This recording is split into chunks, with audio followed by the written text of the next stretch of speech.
Spoštovane gledalke, spoštovani gledalci, lepo pozdravljeni. Vabljeni, da si v naslednjih minutah ogledate oddajo Dogodki, ki smo jo pripravili za vas. Če morda niste vedeli, ob številnih svetovnih dnevih imamo tudi dan šampanjca 20. oktobra. Ker pa je šampanjec lahko pridelan samo v Franciji, našemu najprej imenovanemu peneče se vinu, slovenskemu od leta 1997 uradno pravimo penina. In seveda so ta dan tudi letos proslavili v zibelki slovenske penine v Radgonskih goricah. Če imamo svetovni dan šampanjca, pa bomo imeli tudi dan naše penine, so si rekli v Gornji Radgoni, in po 20. oktobru, dnevu šampanjca, pač proslavljajo še dan penine. Uradno kakovostnega ali vrhunskega penečega se vina z zaščitenim geografskim poreklom, pridelanega v Sloveniji. In mi smo ga razglasili prvo nedeljo po dnevu šampanjca. Torej danes, 22. oktobra, praznujemo interni dan penine. Tukaj v Gornji Radgoni se je penina rodila in prav je dejansko, da potem ta dan tukaj tudi praznujemo. In zdaj boste najbrž presenečeni, kaj vse odkriva sodobna znanost, tudi v povezavi s poznim zajtrkom. V bistvu priporoča se, da zjutraj namesto kavice popijemo kozarec penečega vina. CO2 v penini je potem tisti, ki nam požene kri po žilah in potem imamo dovolj energije in elana čez cel dan. Se pravi, ideja je dejansko, da zajtrk svoj obogatimo tudi z kozarcem penine, s kozarcem mimoze in seveda potem to, kaj gre zraven, potem tudi kakšna štručka pa sadje. Konkretna ponudba na dan penine, tako imenovani pozni zajtrk, ki mu Angleži pravijo brunch, pa je bila.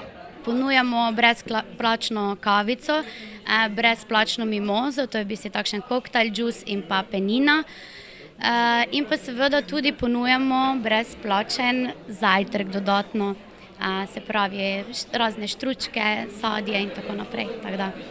Upam, da se bodo gostje imeli pri nas lepo, pa da potem potrdimo to dejstvo, da s kozarcem penine zjutraj je vredno dan začeti. 11. pa potem Zavod za kulturo in turizem Gornja Radgona prireja tradicionalno martinovanje v Gornji Radgoni, katerega se seveda tudi z veseljem vsako leto udeležimo tudi mi. Do konca leta še imamo dejansko v planu tradicionalno pred novoletno zabavo. Letos bo to 29. decembra v petek. Potem pa spet po novem letu bomo začeli z tistimi našimi tradicionalnimi prireditvami, kot so Dan sonca, nekje v mesecu maju. Potem imamo v juniju dan odprtih kleti in pa konec septembra, začetek oktobra, potem naslednje leto 2018, potem 6. obletnica Doma penine. Na Biotehniški šoli Rakičan je potekala premiera filma 5 prijateljev na razpotju Evropskega parlamenta. Film je bil posnet v sklopu projekta, v katerem je sodelovalo 5 srednjih šol iz Slovenije, Madžarske in Hrvaške. V okviru mednarodnega projekta je sodelovalo tudi 5 dijakov Biotehniške šole in Dijaškega doma v Rakičanu. Bine Brunec, Aleks Kraut, Natalija Kozar, Blaž Vučko in Sara Zamuda so skupaj s televizijo AS posneli dokumentarni film z naslovom Kmetijstvo, za potrebe katerega so obiskali tudi Bruselj. Več o tem, kako je do projekta sploh prišlo, pa direktor televizije AS. Se pravi, projekt je bil sofinanciran iz Evropskega parlamenta. Ta projekt smo skupaj prijavili z 5 srednjimi šolami, se pravi s 3 iz Slovenije, 2 gimnaziji, se pravi gimnazija Murska Sobota in pa gimnazija Ljutomer, ter z vašo biotehniško srednjo šolo. Zraven so bili tudi druga gimnazija iz Varaždina in pa monoštrska gimnazija iz Madžarske. Se pravi, tu nekako iz te bližine. Zdaj vsaka šola, se pravi vsaka skupina dijakov, v kateri je bilo 5 dijakov plus mentor, je imela nalogo, da pripravi en 25-minutni film. Mi smo poskrbeli za scenarij, za režijo in pa za snemanje. medtem ko tisti glavni igralci, kar se tiče nastopa v filmu, je pa bilo 5 dijakov. In tako je tudi v vašem primeru nastal ta film na temo kmetijstva. Se pravi, snemalo se tukaj pri vas, snemalo se v Ljubljani, bila je tudi ekskurzija v Bruselj. Tako da mislim, da v Bruslu je bila ena zelo zanimiva zadeva, kajti ko so ti vaši sošolci tam intervjuvali te evropske poslance, so bili ti šokirani. Ampak šokirani v tem pozitivnem smislu, kajti niso si mislili, da so ti mladi vaši sošolci tako predrzni, da jih tudi kaj upajo vprašati, tudi kaj resnega. In z nekim zelo dobrim občutkom smo se potem tudi vračali iz Bruslja in potem tudi ti odzivi teh poslancev so bili tudi zelo pozitivni. In mislim, da je zadeva bila uspešna že iz tega vidika, ker je danes tudi z nami podpredsednik vlade, gospod Židan. In mislim, da se je z tem projektom, pa z tem udejstvovanjem teh mladih cilj dosegel, da smo dosegli pozornost. Film, ki so ga premierno predvajali na Biotehniški šoli v Rakičanu pretekli ponedeljek, je zahteval od dijakov in njihove mentorice ogromno vloženega časa in truda, hkrati pa tudi prilagajanje šolskim obveznostim. Bistveno pri tem je bilo, da so imeli podporo strani vodstva šole, ki se je tudi sicer z veseljem podalo v omenjeni projekt. Ko je prišla ta ponudba za sodelovanje, nisem kaj dosti razmišljala. Lahko rečem, da je bila to majhna odločitev in velik vpliv, predvsem za naše dijake, pa tudi širše. Tudi to nam je dobra promocija za šolo, za dijake pa enkratna priložnost in življenjska preizkušnja. Šola je bila vedno vpeta in odprta v okolje, zato si tudi v prihodnje želimo še poglobiti in razširiti sodelovanje z različnimi inštitucijami. Zato sem toliko bolj vesela, da se tudi dijaki vključujejo v različne projekte, si pridobivajo življenjsko pomembne izkušnje, informacije, znanja z različnih področjih, ki jim bodo bistveno pripomogla v njihovem dosedanjem izobraževanju in v nadaljnjem življenju. Seveda pomembne informacije, izmenjava izkušenj, vse to je lahko dobra popotnica v življenje ali pa za življenje. Učinkovito je tudi spoznavanje dobrih praks in pri upravljanju poklica. V samem projektu ali pa nasplošno tudi v življenju je zelo pomembno tudi krepitev jezika, poznavanje različnih kultur in tudi komunikacija in konec koncev na podlagi današnje premiere tega filma lahko ugotavljamo, da bo potem na stalem dokumentarnem filmu 5 prijateljev na razpotju Evropske unije tudi za vse nas, prebivalce lokalnega okolja, kot državljane Evropske unije, nekaj skupnega. V filmu sta poleg dijakov nastopila tudi Franc Bogovič, slovenski poslanec v Evropskem parlamentu, ter magister Dejan Židan, minister za kmetijstvo, gozdarstvo in prehrano Republike Slovenije, ki se je tudi udeležil premiere filma na šoli ter nagovoril vse zbrane. Drage dijakinje, dragi dijaki, Srednje biotehniške šole, seveda lep pozdrav tudi vsem ostalim prisotnim. Jaz bi vam rad povedal, da sem iz 3 razlogov vesel, da sem danes tukaj z vami. En razlog verjetno ne poznate. Ko sem bil kar nekaj mlajši, sem tudi učil na tej šoli. Neki predmet, ki ne vem, če ga še imate, zdravstveno varstvo živali. To je bilo 1 uro na leto. To je taka neverjetna izkušnja. Že v sredo zvečer sem dobil potne roke, ko sem se spomnil, da vam zopet v četrtek srečanje za dijake srednje šole. Prvo leto, drugo leto pa smo se malo drugače potem zmenili, ampak se zelo prijetno počutim v tej dvorani, ker tudi tukaj smo se za tedanjo generacijo kar dosti let nazaj pogovarjali. Drugi razlog je, ker je v bistvu ta film, ki ga bomo danes pogledali, namenjen na nek način Evropi, saj Evropske unije, saj kaj pa je Evropski parlament, to je neka centralna točka Evropske unije. Tretja stvar, zakaj sem pa vesel, da sem tukaj, je pa zato, ker ste vi, dijaki Srednje biotehniške šole in marsikdo od vas bo v Sloveniji proizvajal hrano.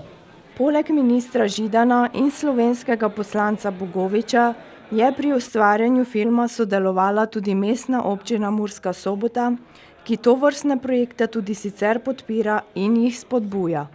Mestne občine Murska Sobota zelo podpiramo tovrstne projekte preko različnih soudeležb oziroma sofinanciramo preko javnih razpisov. Predvsem podpiramo podjetniško udejstvovanje tudi naših mladih.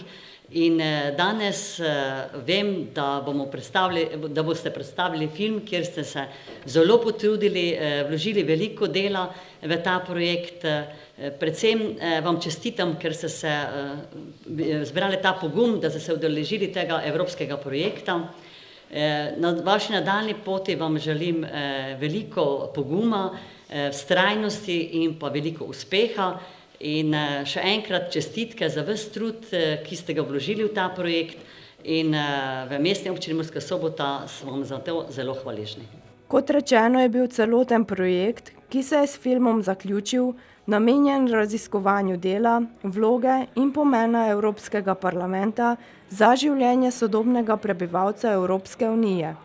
Na končni izdelek, ki so ga dijaki ob pomoči vseh omenjenih uspeli ustvariti, so na šoli zelo ponosni.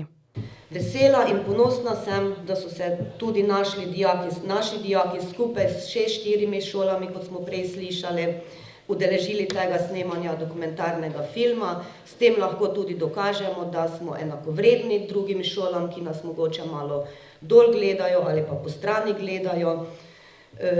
Naših 5 dijakov in pa mentorica Martina je tukaj vložila res veliko volje, veliko truda, da je vse to prešlo, se pravi ta današnja premiera filma, na filmski trak. Kmetijstvo je bila njihova osrednja tema, na kateri so raziskovali, je pa tudi kmetijstvo tisto področje, ki spada v to našo regijo, ki spada v to naše okolje in je seveda kot naši osnovne dejavnosti ali pa poslanstvo kot šoli tudi najbolj namenjeno. Slovenski krajinski arhitekti te dni praznujejo 25-letnico stanovskega društva. Proslavili so jo v Lendavi, si izmenjali mnenja, sodelovali za okroglo mizo Krajinska politika Slovenije in podelili priznanja. Za življenjsko delo ga je dobil tudi dr. Aleksander Šiftar, priznani strokovnjak za parkovno vrtnarstvo. Prvič so se zbrali pred 25 leti v Lendavi in zdaj ob četrtstoletnici spet. In če jih takrat nismo ravno dobro poznali, je zdaj drugače. In v ospredju ta hip toliko opevana trajnost tudi v turizmu. Krajinski arhitekt je v resnici v Sloveniji relativno dobro prepoznan kot nekdo, ki je zelo dobro izobražen tako v inženirskem znanju, kot v družboslovnem in predvsem naravoslovnem. Specifika te vrste arhitekta je, da razume vse 3 sfere, predvsem pa ta stik med naravoslovnim, naravnim okoljem in med graditvijo. In krajinski arhitekti so zaradi tega prepoznani tako kot zanimivi prostorski načrtovalci, se pravi sposobni prostorski načrtovalci, močni pri izbiranju variant, umeščanja posegov v prostor, tudi pri presojah vplivov na okolje, aktivni so v občinskih upravah kot občinski urbanisti in prostorski načrtovalci. Nekateri med nami tudi imajo izjemne dosežke na področju oblikovanja. Ana Kučan je letos prejela platinasti svinčnik Zbornice za arhitekturo in prostor, to je nagrada za opus, njena dela, posebej Planica, izstopajo v mednarodnem merilu. Hkrati pa je naša šola veljala že v 70 letih za eno od dobrih šol, vedno za eno od dobrih izstopajočih na evropski in širši ravni, prepoznana tudi čez lužo v Združenih državah, kjer je tradicija stroke močnejša. In na ta način lahko rečemo, da se je stroka v prostoru slovenskem pojavila v pravem času in tudi, da so strokovnjaki našli svoje mesto. Zdi se, da vaš čas šele, čeprav končno prihaja ravno s tem, kar poslušamo danes o državne strategije in trajnostnem turizmu. Trajnost, govorimo zeleno in govorimo dodana vrednost, torej dvigniti ponudbo in verjetno ne iti v množičnost, pa obenem o tem uničiti marsikaj, kar ne bi smeli. Ja, absolutno zelo, zelo tehten razmislek, to, kar ste povedali. O tem smo se skušali dopoldan pogovarjati. Veste, da smo odprli na našem strokovnem delu srečanja temo turizma, turističnega razvoja. Za nas je to izjemno pomembno področje. Gre za rabo oziroma dejavnost, ki prihaja v kulturno krajino in slovenski prostor z velikimi ambicijami, da zajame sadove dela različnih generacij, kulturna krajina in seveda tudi, če hočete, sistem poselitve, način bivanja, snovna in nesnovna dediščina so nekaj, kar so ustvarjali rodovi in seveda je zato tukaj zelo upravičena skrb, da se sprašujemo, kako ta dejavnost prihaja v prostor, kako črpa to dediščino in to kulturo, ki je naložena v prostor in seveda kako jo presnavlja, preobraža v nove produkte, v nove rešitve, kako se umešča z novimi kapacitetami, kako naslavlja v bistvu način življenja, kakršnega živimo mi, ambicija trajnostnega turizma, kakršno nekako je možno na globalni ravni prepoznati, seveda gre v smeri sožitja med prebivalci, med njihovimi tradicijami in gosti, ki prihajajo te tradicije in to občudovati. Smo pozorni, ker nas globalna konceptualizacija novih rešitev skrbi, kam se bo umestila nova infrastruktura, kakšna bo kakovost bivanja prebivalcev. In gotovo 21. stoletje z izzivi ne samo turističnega razvoja, tudi podnebnih sprememb in prometne politike zbuja pričakovanja, dodajajo. Nas pa je v Lendavi zbudila tale izjava. Ni samo glavno mesto Ljubljana. Lendava je lahko središče 3-4 sosednjih dežel bližnjih in je neka specifika. In mi odpiramo nekaj, kar drugi imenujejo periferija, jaz pa trdim center. Tukaj imamo ne samo lepe primere ohranjene krajine, ampak imamo tudi značilne pritiske na to krajino, katero pa mislim, da je dobro opozarjati. Pred 25 leti smo bili malo poznani, takrat smo se tukaj bolj podili, da smo zaznavali stvari. Potem smo počasi sodelovali pri avtocestah, kar je bilo nek uspeh, ker se je vendarle avtocesta tudi v Prekmurju dobro usedljeno. Iz našega vidika smo dali kar pomemben prispevek. Nekaj smo naredili na Muri svoj čas, da se je malce drugače uredila. Bilo je načrtovano ogromno elektrarn na njej, ne? In tako naprej, da ne naštevam veliko posameznih podrobnosti. No, po teh 25 letih lahko ugotavljam, da se o krajini in krajinski arhitekturi ni nikoli toliko pisalo in govorilo kot sedaj. In naši prvi zavezniki, ali pa če hočete, tisti, ki jih tudi mi na nek način zastopamo, so ljudje. Namreč, če z zdravo pametjo pogledamo te interese ljudi, ki se ukvarjajo s to zemljo, s temi stvarmi, je seveda pogosto treba sporočilo tistim, ki odločajo, politikom ali gospodarstvenikom, pa tudi kapitalu sporočiti. Oprostite, zaželjeni ste, ne? Prav je, da so investicije, rabimo razvoj, vendarle subtilno, razmislimo o alternativah, razmislimo, kako bi vendarle vzdržno vstopali v to krajino. Če se da, ostanimo znotraj mest, znotraj naselij, ostanimo tam, kjer je. Tisto, kar pa rabimo, postavimo pa spoštljivo. Kdor ima spoštljiv odnos do preteklosti, ima tudi razumno glavo za prihodnost. Za preteklost pa je dobil priznanje za življenjsko delo dolgoletni direktor soboškega vrtnarstva dr. Aleksander Šiftar, prvi iz Pomurja in prvi, ki ni krajinski arhitekt. Ja, moram se vsem kolegom zahvaliti, da so se spomnili name, veste, ker na človeka včasih pozabijo kar naenkrat, ko več ni v službi, ne. Se pa še vedno zanimam za rastline oziroma drevnino, pa sem glede tega popolnoma na tekočem, ne samo doma, kaj je pri nas, imam neke kolege po svetu, ki se me še vedno spomnijo in mi vedno kakšen mail pošljajo, če je kaj takega. Krajinskih arhitektov je dovolj, ali vrtnarjev pa ni več, ne. Vidim, srečam ljudi, ki nimajo pojma, ne ločijo bukev od breze in prodajajo rastline, ne.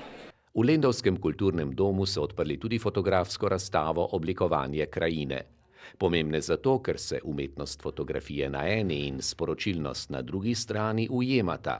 Sporočilnost izdelkov ali pogledov krajinskih arhitektov pa tako ostaja tudi v fotografskem zapisu. Toliko smo vam pripravili za danes v oddaji Dogodki. Vabimo vas v našo družbo tudi v prihodnje.